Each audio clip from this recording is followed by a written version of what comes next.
Bismillahirrahmanirrahim. Wassalatu wassalamu ala rasulillah wa ala alihi wa sahbihi ajma'in. Rabbi shrah li sadri wa yassir li amri wahlul 'uqdatan min lisani yafqahu qawli. Bismillah. So welcome everyone, and we are here. We started this series Asma Allah al-Husna so we can understand, and the purpose behind our meeting is to connect with the beautiful names of Allah, to understand them and to apply them in our lives and to benefit from them. So over the past weeks, we started with this ayah from Surah Al-Araf, and to Allah alone belongs all the beautiful names, attributes of perfection.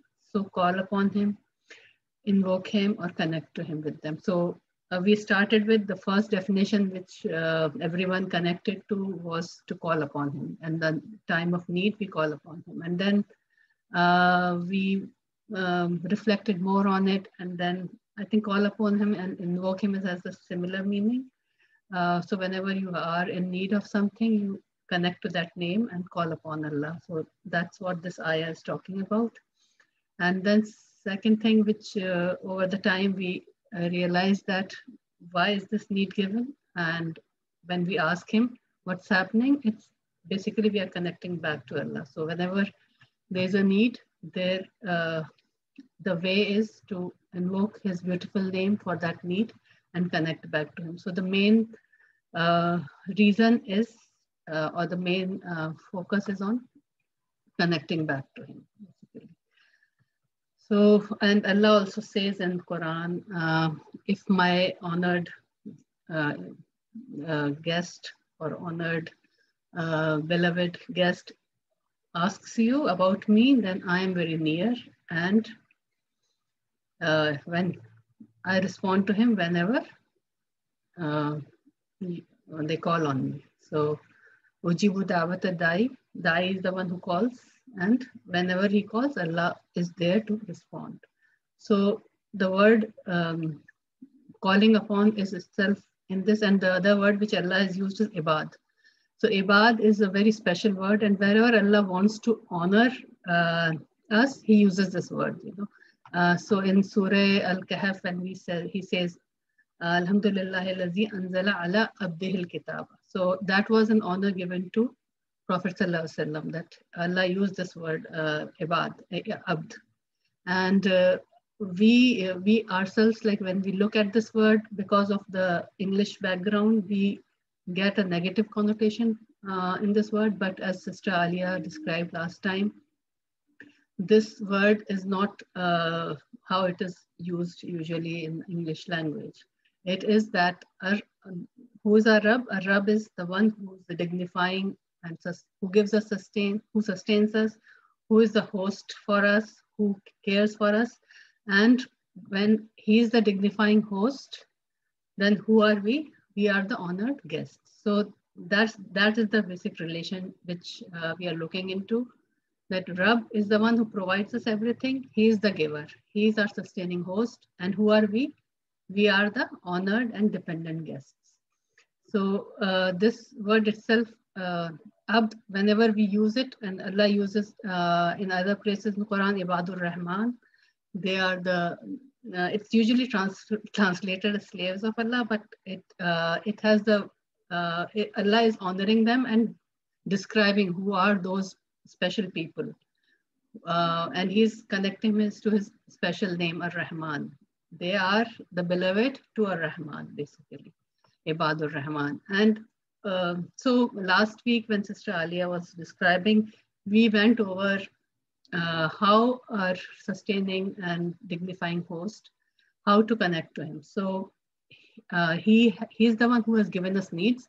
So whenever we have a need, we invoke His name regarding that need, and then we connect back to Him. And how we see the result is our duas being answered in different ways. We don't even realize sometimes that they have been answered, but there is no dua that is unanswered.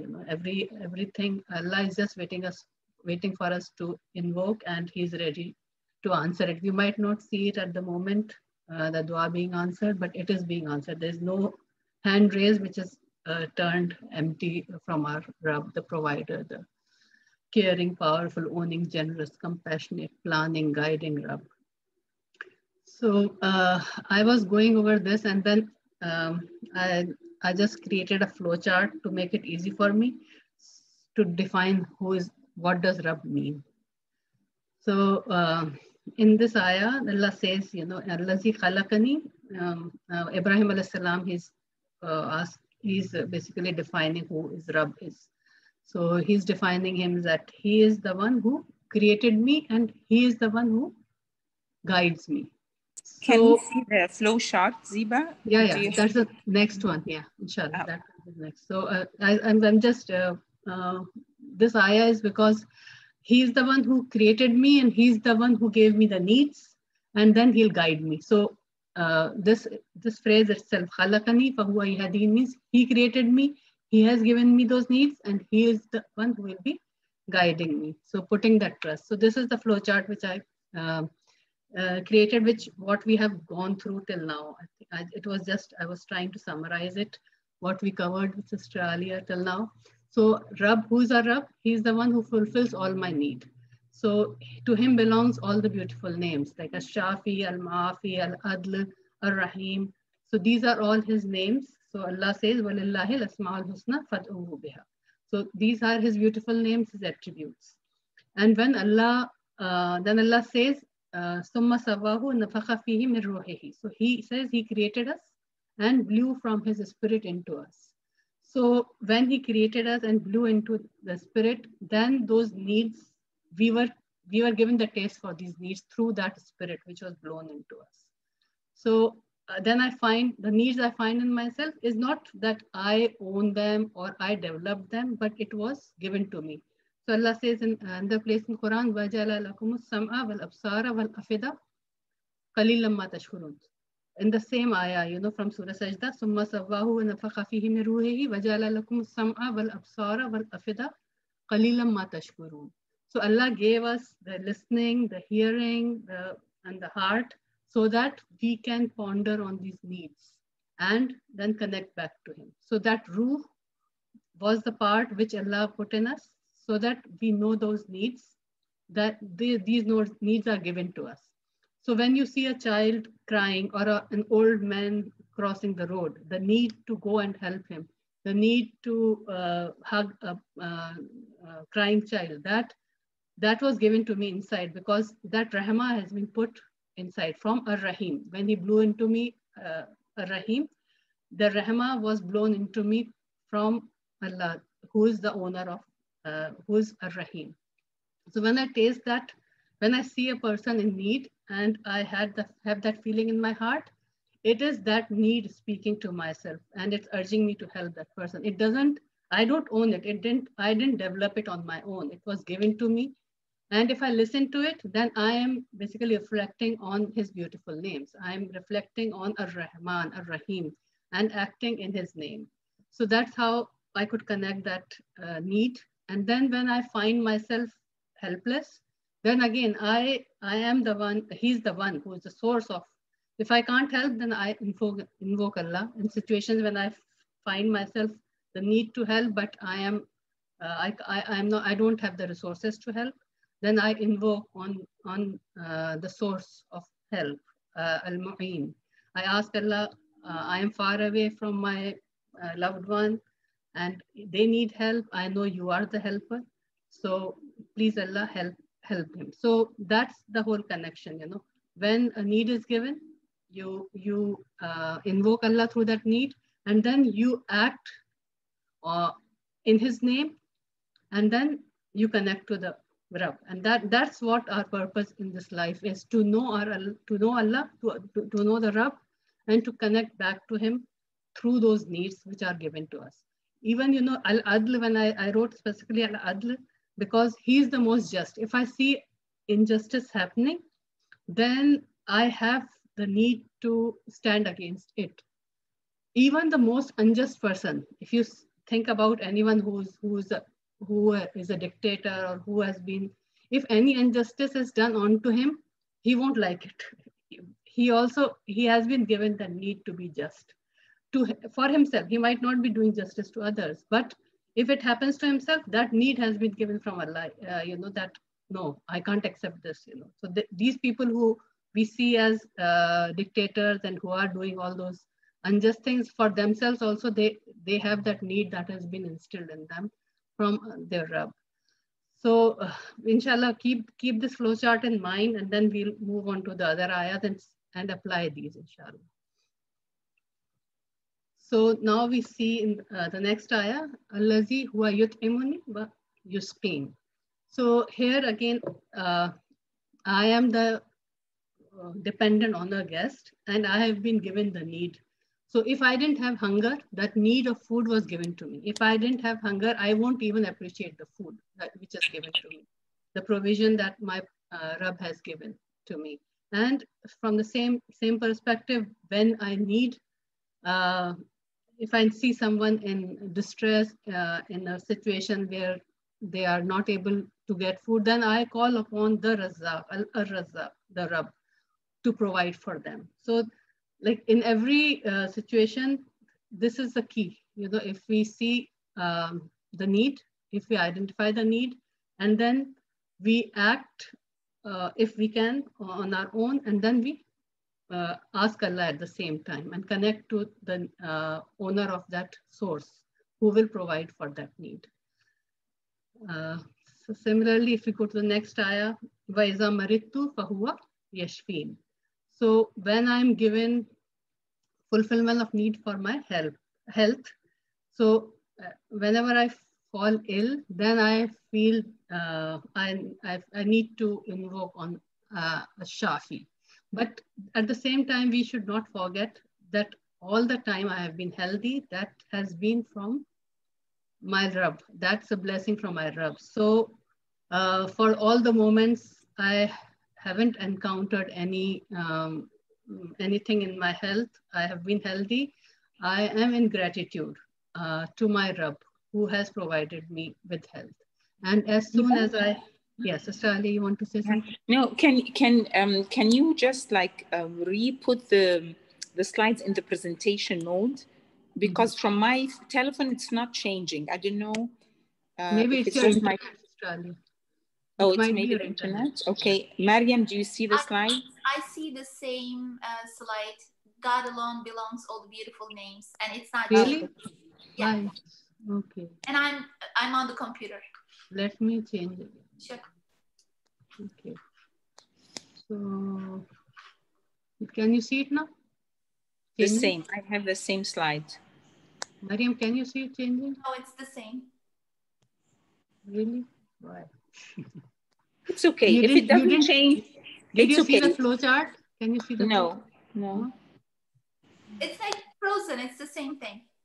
But it's okay. It's okay, Zeeb. It's okay, Zeeba. Screen sharing is paused. Okay, I'm listening let to me you. share. No. Screen sharing was paused somehow. I'll share again. I just thought it was my phone. That's why I didn't say anything. It was saying your screen sharing. Now, can you see now? The same. The same. Let me stop share. And now we see you, beautiful Zeeba, and the background. Let me share again. Share screen. Yes. Now yes. Okay. Yeah. So yeah, you should have told me. Yeah. I thought it was being shared. And where was the last one? Which okay, this is the flow chart. You didn't see the flow chart before? And we don't need to see, there's the side slides, we don't need to see them. If you put it on the presentation. I'll do that, yeah. Yes, then were you able to see the flow chart or not? No, earlier? This is the first time. It looks beautiful, mashallah. Bismillah. So that's what I was talking about. When let's just go over it quickly. Again, yes, please. So, who is our Rabb? The previous slide was the question, who is the Rabb? So one who fulfills all my need. So he's the one who is our Rabb. And to Allah belongs all the beautiful names. So Allah has all these names, Ash-Shafi, Al-Mu'afi, Al-Rahim, whatever names we encounter, they all belong to Allah. And when He created us, He blew into us. So Allah says, Summa sawwahu wa nafakha fi min ruhihi. So when I created him, I blew him into with my spirit. And then he says, وَجَعَلَ لَكُمُ السَّمْعَ وَالْأَبْصَارَ وَالْأَفْئِدَةَ قَلِيلًا مَا تَشْكُرُونَ. So then he gave us, when he blew into us, that means the needs which we find in us, they were blown into us from our Rabb. So we could recognize him through his beautiful names. And those needs, when we act upon them in his name, then that's called ihsan. I missed on that part. So reflecting when I act on those needs which are given to me, and I embody the name of Allah, like when I'm acting in mercy, then I'm embodying the name Ar-Rahim, Ar-Rahman, and that's reflecting on his name and acting in his name. When I'm giving charity, then I am acting on his name. I'll maybe Muhib, or what do you call the one who gives everything? So I'm not saying that I am the Moti, or so I am not the one who is giving. I'm giving in his name. Allah has given me, so I am passing on it. I am acting as a vessel through which I'm not owning that that I am the giver. The source is Allah, and I'm acting on in his name. So when I act in his name, then I'm reflecting on his name, whatever name I am acting on, you know. So I'm reflecting that name, and that's called ihsan. You know, when you act in the way that Allah is seeing you, you are worshiping as if you see him, or if you don't see him, he is seeing you. So that's ihsan. You know, whenever you act in his name, and as if Allah is seeing you or you see him. So these two things tie up together. The needs are given to me, and when I act on these needs in his name, then I am in the mode of ihsan. And through these needs, I get to know my Rabb, who is my Rabb. And when I call upon him, when I'm in need, using his beautiful names, that's my connection back to him and to know him. And once I know him, then only I can love him and I can progress in that direction. You know. So we moved on. So I was saying this flow chart, if we keep it in mind when we It's beautiful, mashallah, Ziba. It's beautiful, mashallah. Jazakallah khair. It's really beautiful. Very helpful, mashallah. Yeah. So inshallah, we see all these ayahs in the same way. You know, each need which I'm given, it has been blown into me. I didn't own it. I didn't develop it. It was given to me. Like I gave the example of justice. Allah is al-adl. So that the need I was given of justice is from him, from his spirit that he blew in me. That's how I recognize it, that I like justice. I didn't develop that likeness, you know, it was given to me. Even the most unjust person, if something unjust is done to him, he won't like it because that need has been given to him.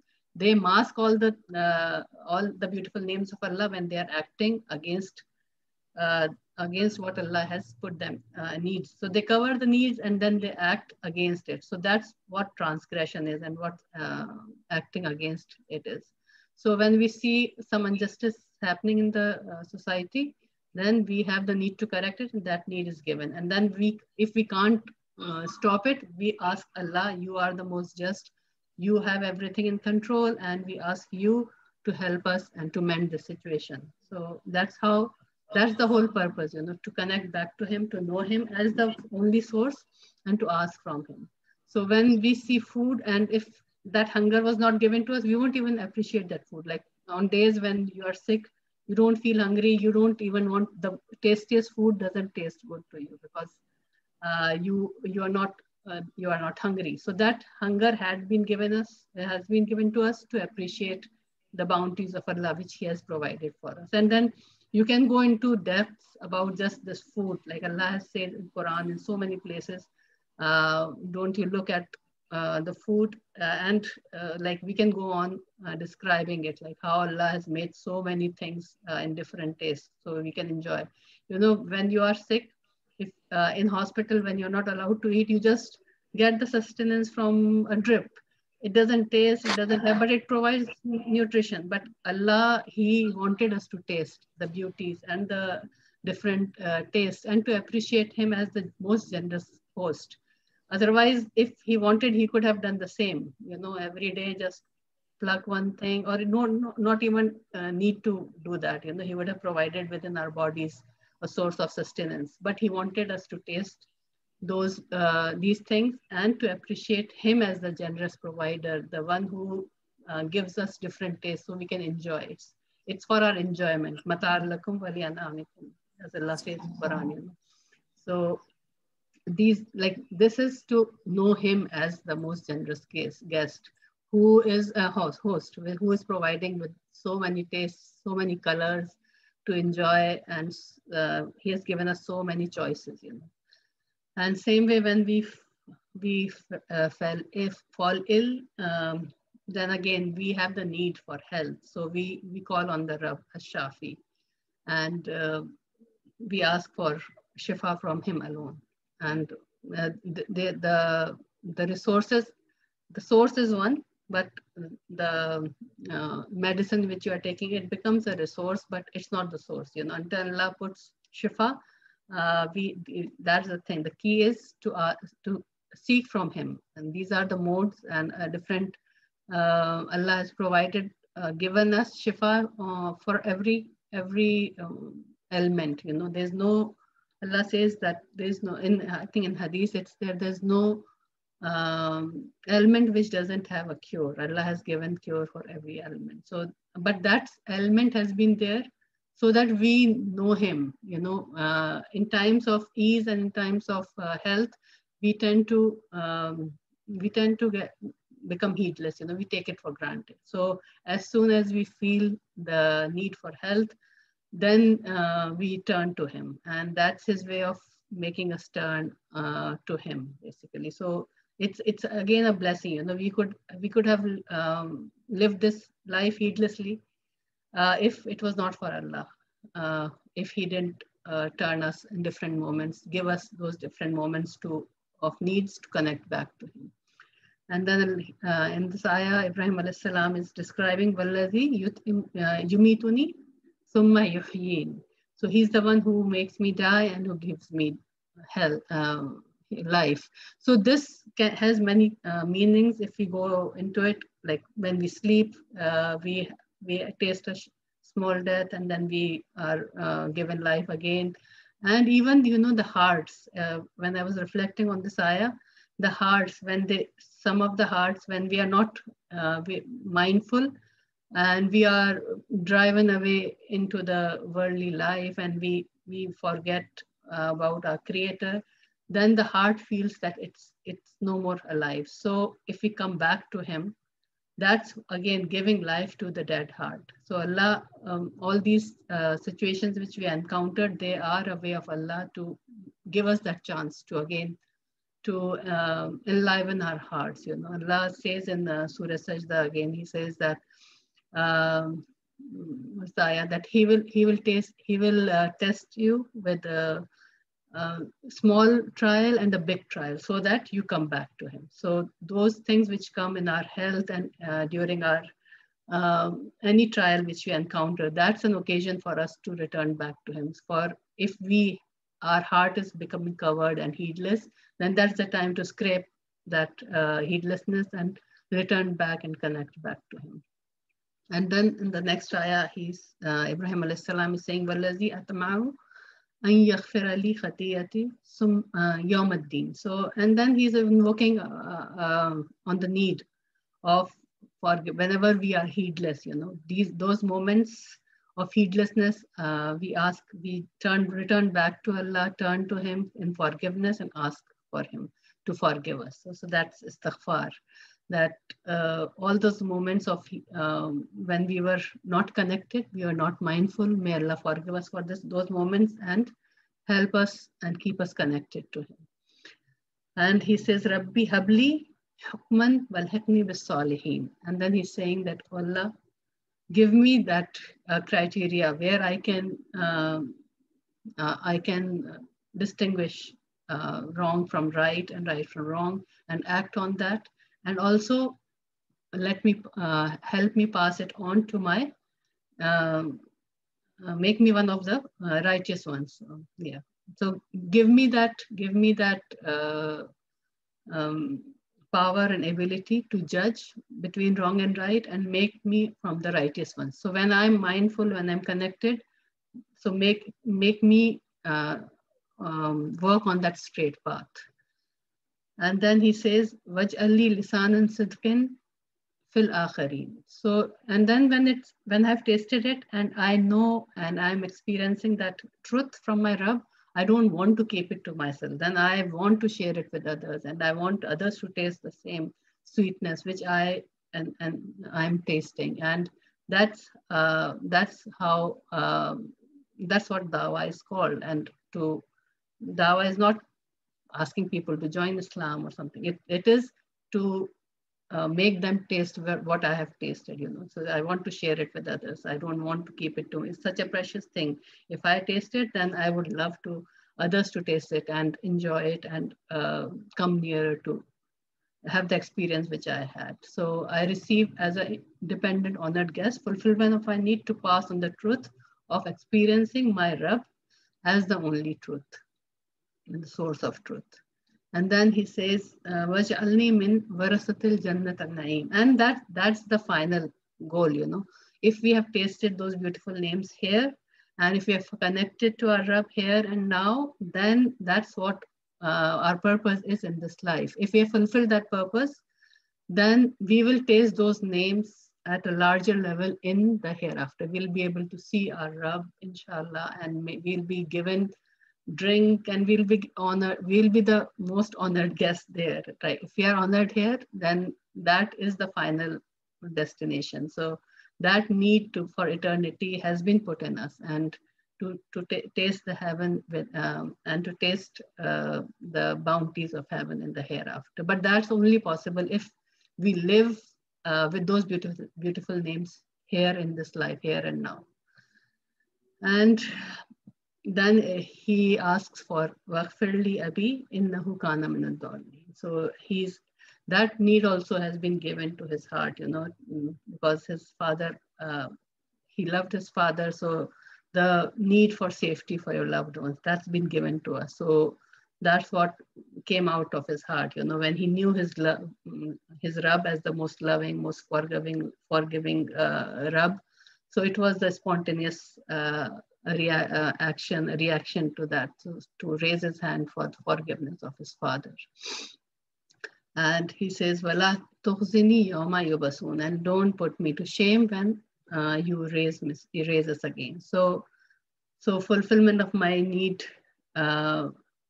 to not to be shamed on that day. And that's, if I'm connected, I won't even, inshallah, we all, if we are connected to Allah, may Allah make us all from the people who are under the shade on the day of judgment, under his shade, so that we are raised as amongst the righteous ones. So those are the moments of ghafla where if you have lived your life in ghafla, then that's how you will be resurrected.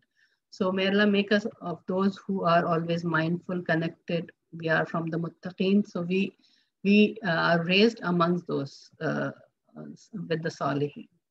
So, and that day he says, you know, la yanfa'u malu wala banun. So all the things which we run after in this life, you know, our focus is on our kids, on how to earn sustenance. And so this is our life, like everyday life is rotating around this, but we can change this, you know, if we connect with all these things which we are engaging in, but with keeping in mind our Rabb as the source. He is the source who gave me this child. So whatever I'm doing is to please him because he has entrusted me.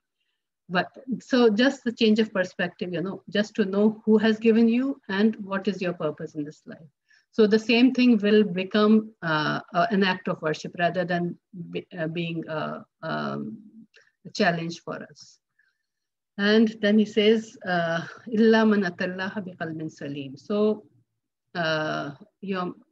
nothing else will benefit you except when you come to him with that heart, who has tasted that sweetness, and that's what qalb salim means. Once you have tasted that sweetness, then that will how you will meet our and in Quran so many places that we will be greeted with salam, you know, and that Allah will greet us with salam. So that's the place we all want to be. And that's possible only when we taste his beautiful names, apply them in our lives, seek only from him and not from anyone else. And for that, Allah has made all this arrangements. الذي جعل لكم الأرض فراشا والسماء بناء وأنزل من السماء ماء فأخرج به من الثمرات رزقا لكم فلا تجعلوا لله أندادا وأنتم تعلمون. So Allah has created all this place, this earth as a resting place, the sky as a canopy, and has sent down the earth from the sky, and He has provided fruits for sustenance. But what are we doing when we are enjoying this? That He is the one who is providing. We don't put partners in. We don't say, oh, my boss is giving me the job, and my child is giving me the happiness. It's only coming from him or her. My safety comes from my husband. So these things are there. Allah has put them for us to enjoy, but to take us back to Him as a source. So we don't put partners, and that is to rivals, basically. So if you are putting anyone else above Allah as a source, then that's where we are wronging Him, basically. So the outcome is to seek from Him alone, and whenever we taste those beautiful names, we are in gratitude, and that's the key, that's the outcome. So, Sister Alia, you want to elaborate on the question which you put here? So what I wanted, like now that Sister Ziba, mashallah, has like even made it more clear with every one of them, of like how every need takes us back. Every need, whether it's the need to live safely, the need to eat, the need to be healed, the need for eternity, the need for safety for our loved ones, the need for like all these needs, like, you know, Sister Ziba covered like through the coverage of the Quran, the needs from the basic one to eternity.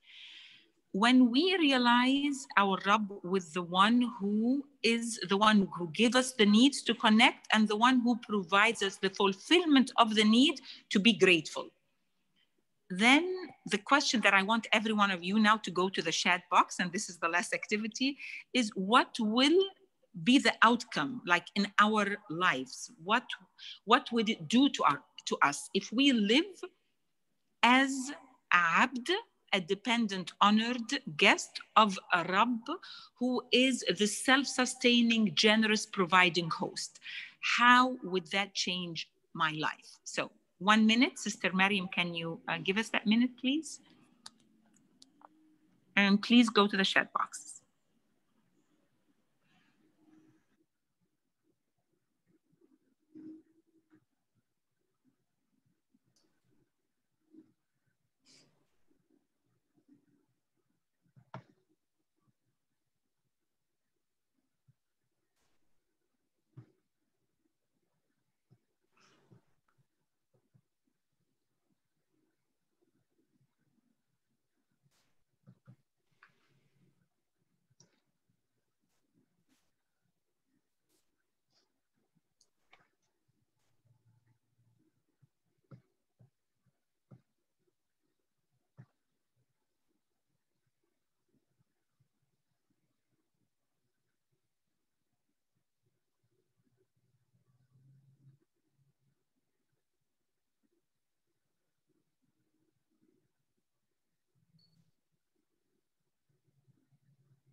Mariam, you want to read?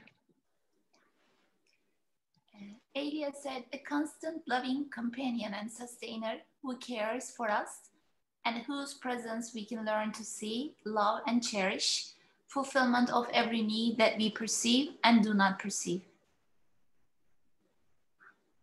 Very true. Sister Alia, you are muted. And I'm speaking. I was Timomi, I love also. Do you want to read what Timomi also wrote? MashaAllah. We haven't, I can't see Timomi. Can you read it?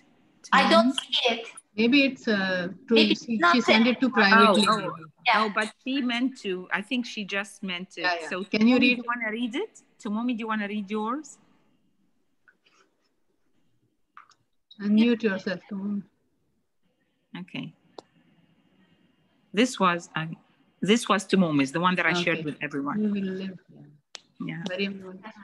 You will live in total remembrance of Allah MashaAllah. and in total witnessing. MashaAllah. So do you want to go to the next slide, Ziba? It's from the Quran now. So Allah says, my sustaining, I receive as a dependent on the fulfillment of all my needs as an honored dependent guest to help me always remain conscious, aware, and mindful of my Rabb. Ya ayyuhan nas u'budu rabbakum allazi khalaqakum wallazina min qablikum la'allakum tattaqun. So that, O mankind, worship your Lord who created you. Your Rabb, your sustainer. Your Rabb who created you and those before you, so that you are mindful and conscious. Subhanallah. So, like, that's it comes the Mommy's answer. Yeah, that's exactly, mashallah. Isn't that so? Before we do that, I think before we do this, isn't that just beautiful? Like, if we can be there, if we can, like, this is Iqra, doesn't that take us Iqra bismi rabbika? Like, yani, this is our reading, our witnessing process. If we can live with our Rabb, then we are doing Iqra. And Allah is making through the Quran again, this is why I'm giving you who your Rabb is. لَعَلَّكُمْ, so that you may have this taqwa, have this awareness, have this mindfulness, have this consciousness. Because in good times, you will be so grateful. Like, mashallah, I see Alia's background. She's outdoors and they're beautiful, colorful fall leaves. Maybe Alia want to share that again with us. They look so beautiful. And then, like, and then when you see that, you're like, oh, that is so beautiful. MashaAllah, you're so happy, you're grateful. But also when something comes that you don't like sickness or something that's happiness that you're not happy with, if you just pause and say, I know this is created for me to connect. I don't like it. I don't say I don't like it. I find myself not liking it. Like, I am made not to like it. So I'm realizing two things. I'm realizing, one, it's coming to me. It's created for me. I realize, number two, I am made not to like it. And then the question is why?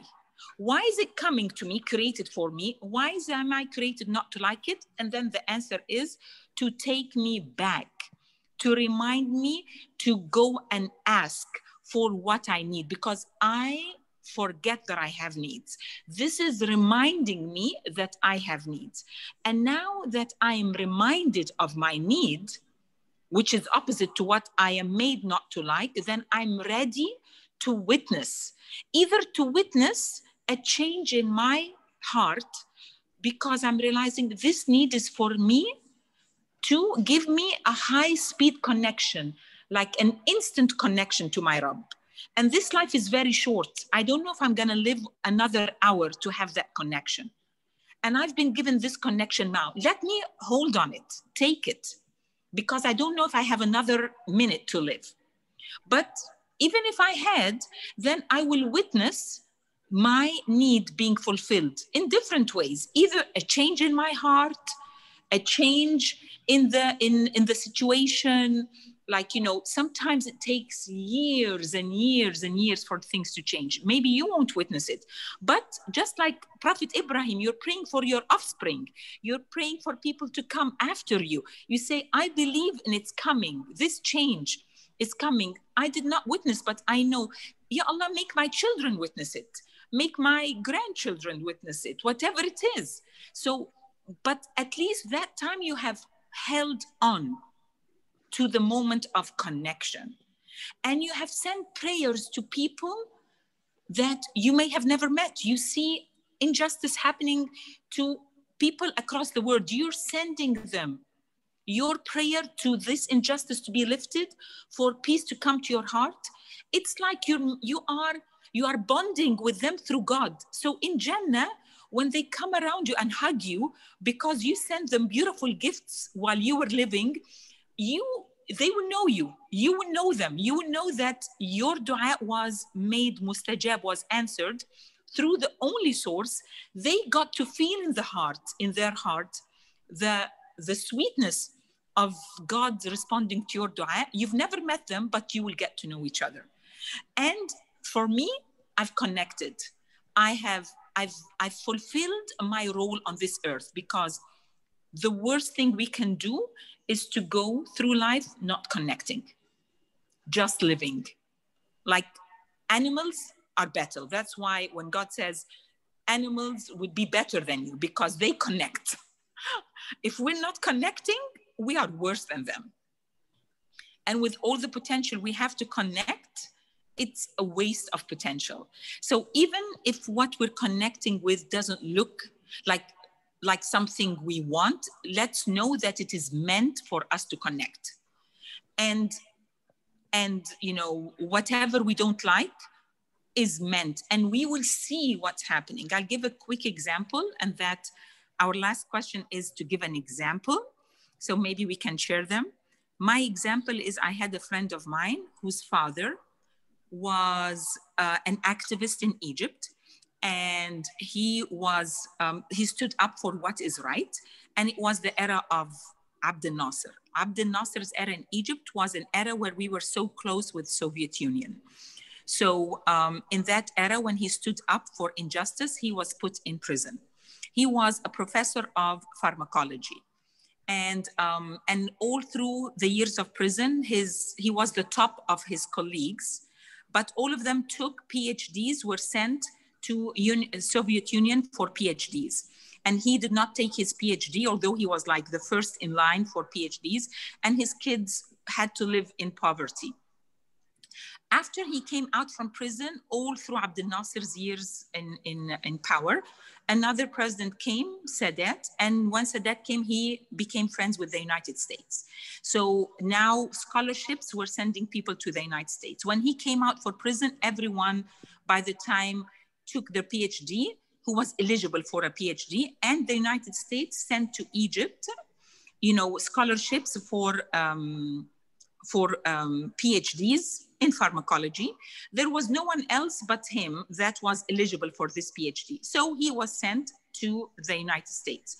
He and his kids now lived in the United States, and his PhD, when he came back, he was the only one with a PhD from the United States. At that time, Saudi Arabia, which was paying so much money to get professors to teach in the university, they said, we want a professor to teach pharmacology. The department said, we have 10 professors with PhDs from Soviet Union.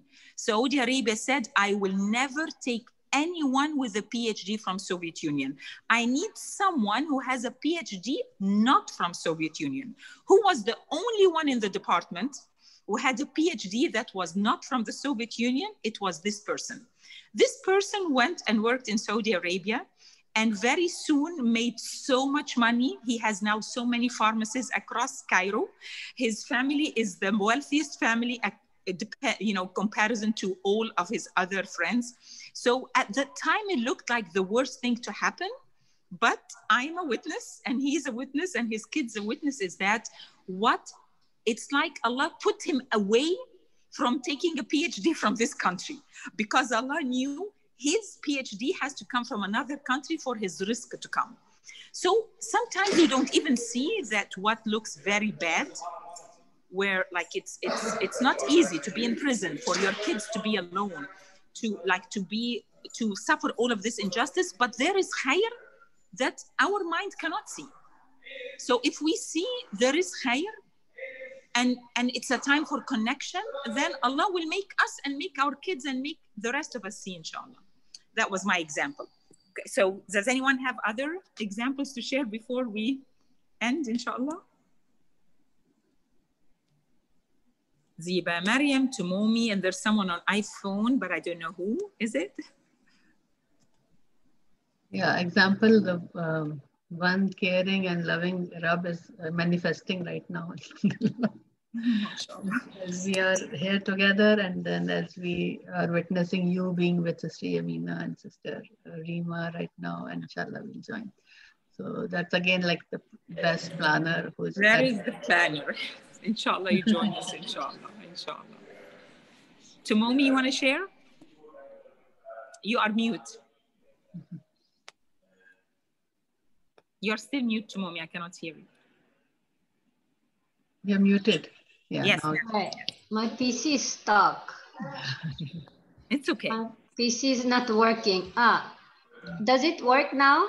You can speak. Yeah, we can hear you. We hear you. I don't come up with any recent story to share, but yeah, like last time when I talked about my grandmother's death and my knowledge about after their death was very limited at the time, like from the story of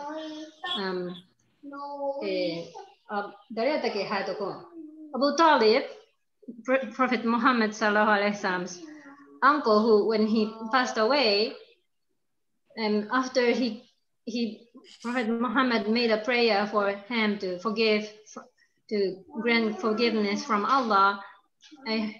The story I remembered was that Allah sent some revelation or what, I forgot, but those who died without shahada is that, and you just, that's it.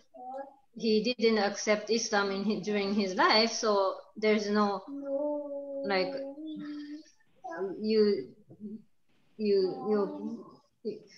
it's his time is already passed in order to accept Islam. That's what I just that was my understanding about praying for non-Muslims' death. I learned it from different masjid or something, and so I was confused, like how to pray about my grandma's death or even my mother's death back 10 years ago. And then Sister Alia called me, when I said that, don't think in this rigid mind and just pray for her, she said. So that was opening up. And yeah, and we don't know like what she had connected during when she was living, what all blessings she connected to, and what all, like we don't know those moments. Right. So, just having a timely answer for me was, Allah manifest, Rab manifest, I felt.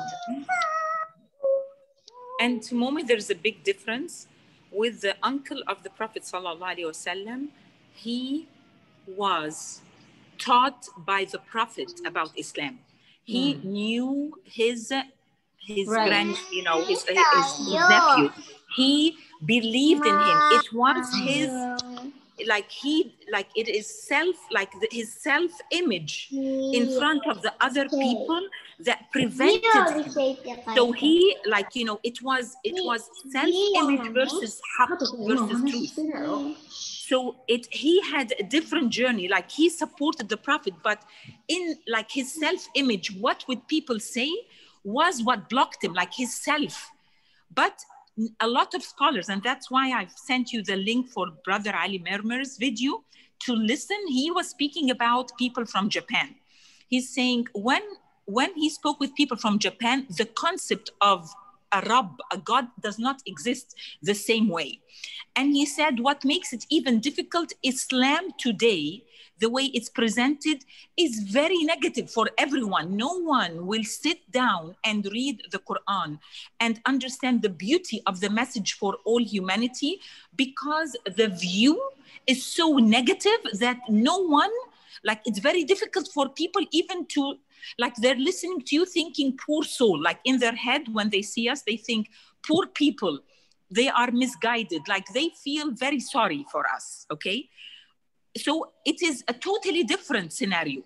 And what Brother Ali was saying in it, he was saying that it becomes it becomes Only when we taste and enjoy this book that we have, this scripture, and it manifests in our life, will people come. But right now, if we don't taste it and manifest it, the media out there, the world out there sees it as something totally bad. So you cannot blame them. So what he said, what they are accountable for is their conscience, is their cognition, is whatever they follow, that this is what they will be accountable for. Did they lie or not lie? Did they steal or not steal? Did they stand for justice or not stand for justice? Did they support the poor or not? All these things that come to us. But the rest of it, which is the final connection that makes Islam, that Islam message is very clear how to live in the presence of God every minute of the day, that part is not clear for them because the concept of Rabb is foreign.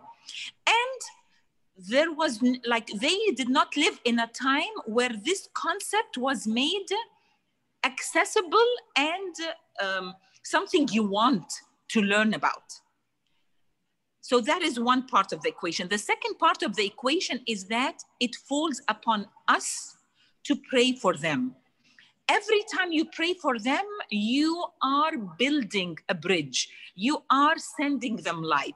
You are receiving from God, like, you know, the same that you send, all the angels are saying Ameen and sending it back to you. So your dua is light, is beauty, is warmth, is love around them. Why do you want to be? You have to be generous. You have to be more generous with them. And never stop praying for everyone, all the people around us who live. When we don't pray, I feel like I'm saying this to myself, may God forgive me. When I'm not praying to my neighbors, I am the one who's accountable. God will say, why didn't you pray for them? Why are you praying just for your friends? What about your neighbors? Why aren't you praying for everyone on earth? Are you like, I'm so generous and you are not generous. Why are you not generous? Like, you see me giving light to everyone and air to everyone, and you only pray for yourself and your family? Like, what is wrong with you? Didn't you learn anything from me? Like, I'm giving to everyone. Didn't you learn anything from your teacher? Your teacher, Prophet Muhammad, peace be upon him, this is his month of birth, so may peace be upon him. We're so thankful, alhamdulillah, for him as a teacher. Your teacher, when there were people who were hypocrites that I said, I'm not gonna forgive, because they had you as the teacher and they chose to go against you and to harm you, I won't forgive them even if you make istighfar 70 times. Your teacher said, then by God gave me an option, I'll take the option to make istighfar, and he made 70 times istighfar for them. You haven't learned from me, your Rabb, you haven't learned from your teacher. What is wrong with you? So it is not about them, it is what we have to do for them. It falls all upon us. Until we are so excited about what we have, we are so happy with what we have that people are coming and saying, why are you happy? Like, you know, what makes you so happy? Like, why are you laughing? Like, why do you look content? Everyone is sad. What makes you like not sad? When we live that way, people will come and ask us. So, inshallah, may Allah make us live that way. Ameen. So inshallah, let's end with the dua, and I'll ask Sister Mariam to take part in dua, inshallah. I mean, dua, Mariam, inshallah. Well, I didn't prepare anything. No, it comes from heart. Whatever comes from heart. Inshallah. So a few days ago, we were at the beach, and then I have taken the photos from the same angle, and the colors were so different. In the morning, in the afternoon, and half an hour later, it was foggy, then sunny, and then pinkish, and then reddish. So it was amazing. And then when I look at it, I could see that the vastness, and Allah is so generous. MashaAllah. And so generous. It was like hugging us all the time, hearing us, seeing us, with us, caring and loving and hosting us. So we were very grateful. And Furqan, when we were playing in the waves. So he said, Mom, look at the waves. When we go a little bit further, they're throwing us to the shore, as if, okay, you have come this much, don't go further. Now, you know, be safe. And it's like, you know, when we forget, we are reminded, but we are thrown to the shore. When we forget again reminded. Sometimes the waves are, you know, higher, sometimes they're lower, but we are just thrown to the shore to be safe. So may Allah keep us safe. May Allah see the generosity and the beauty, and we are always seen and heard and loved and cared, and whatever needs we have, the needs are given and the needs are provided. And alhamdulillah, he's a loving, all the time sustaining, giving, generous Rabb. And may Allah help us remember him all the time and be grateful to him all the time. And I say serve him the best way, but you can put it in nice words. So serving for me is reflecting on his names. Yeah, connecting and reflecting on his names all the time.